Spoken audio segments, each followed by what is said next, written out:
The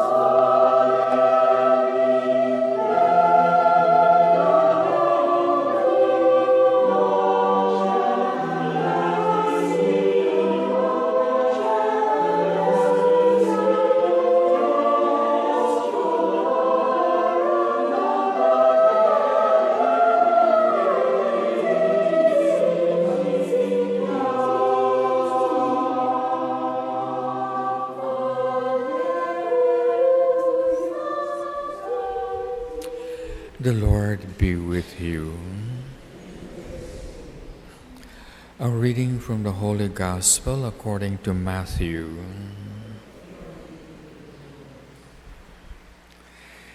Jesus said to his disciples, "If your brother should commit some wrong against you, go and point out his fault. But keep it between the two of you. If he listens to you, you have won your brother over. If he does not listen, however, summon another, so that every case may stand on the word of 2 or 3 witnesses.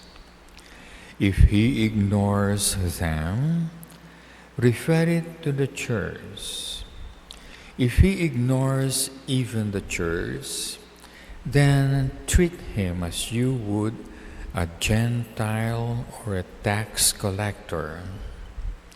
I assure you, whatever you declare bound on earth shall be held bound in heaven, and whatever you declare loose on earth shall be held loose in heaven. Again, I tell you, if 2 of you join your voices on earth to pray for anything whatever, it shall be granted you by my Father in heaven. Where 2 or 3 are gathered in my name, there am I in their midst." The Gospel of the Lord. Let us all be seated. Today is the 23rd Sunday of the year. And the Mass for today teaches us one of the most difficult commandments of Jesus Christ. It is considered the most difficult, but it is the most perfect act of love. We had mentioned in the second reading that the love of neighbor is the obedience to all the commandments of Christ. So if you love one another, you have obeyed all the commandments of Christ, and this assures your salvation. And this love of neighbor is expressed in the highest form in what you call fraternal correction. Fraternal correction is when you correct someone, your husband, your wife, your children, when they are doing something wrong. Now, if you will notice, this is quite a complex activity because before you can correct somebody, you must know what commandment of Christ he violated.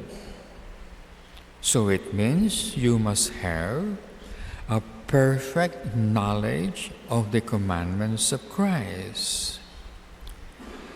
You cannot correct someone just because that someone annoys you or does something that you do not want.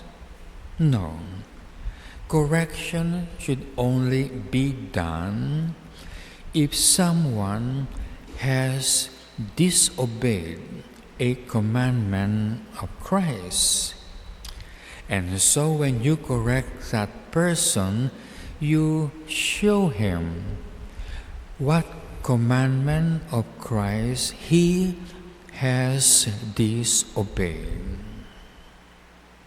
Now, this is a very complex action that Christ himself says not everybody can do it.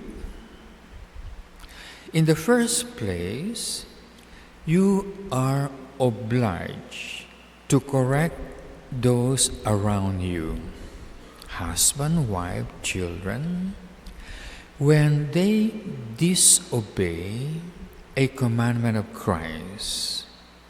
And as the first reading says, God threatened us that if our loved ones have disobeyed a commandment of Christ and we do not correct them, then we sin 2 times more.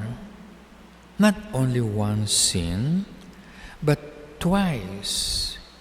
One, because we allowed a loved one to sin, and secondly, we failed in our obligation to correct them. So you see, correcting a husband, a wife, or your children because they have disobeyed God is an act of love. It is in fact the greatest act of love of neighbor. And not to do so is to show that we do not love our neighbor. And Christ says, if you do not love your neighbor, you do not love God. So how can we be saved if we do not love God and we do not love our neighbor? So the first lesson we learn from the first reading is that we have to correct those around us, especially our loved ones. We should correct them if they disobey God's commandment. But like as we said, before you can do that, you have to know the commandments of Christ, because correction means you should show them what commandment of Christ they have disobeyed. However, sometimes some people are hard-headed.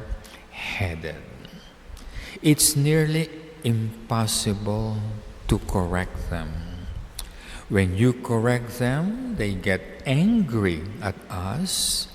When you correct them, they become more attached to their sinfulness. Or sometimes they even become our enemies if you correct them. Now, St. Augustine says, if you correct them and something worse would happen, then it's better for you not to correct them. And instead to call someone more expert in correcting people. So the gospel says, take 1 or 2 with you who knows how to correct. And If this still does not work, then call the church. So you call a priest or a bishop to help you correct an erring beloved one. But sometimes even this does not work.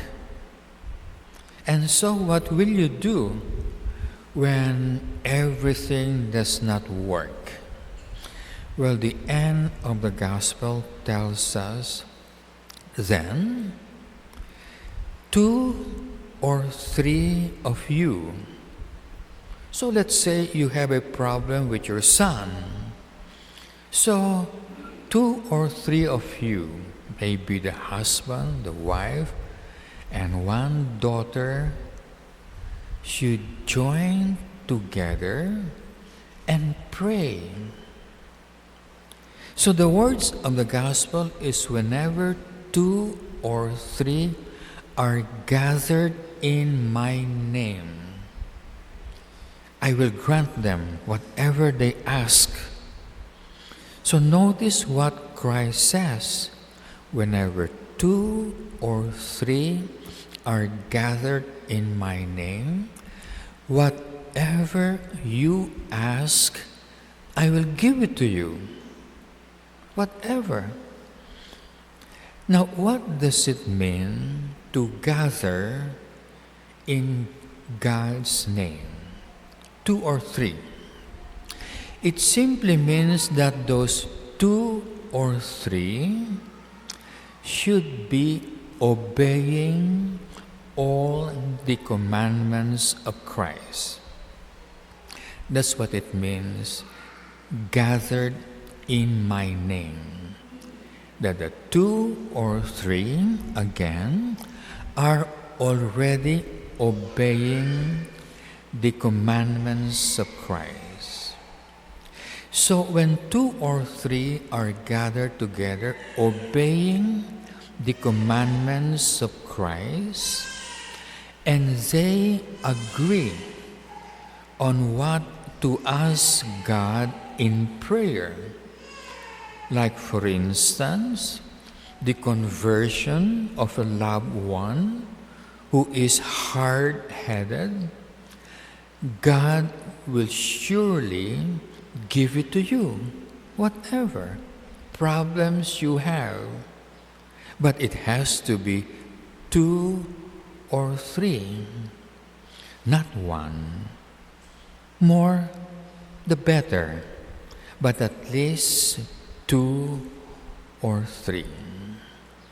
So if you will notice, it is required that for the correction of someone, we must know all the commandments of Christ and obey them. And where can you learn all the commandments of Christ? During Mass, on Sundays.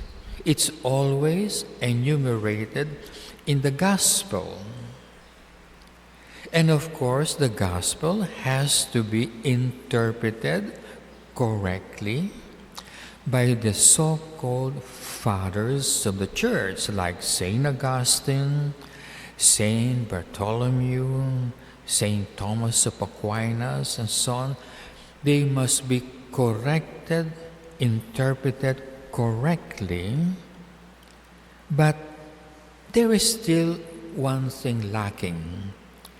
Because if you only learn the commandments of Christ during Sundays, that's only around 1/2 of the commandments of Christ.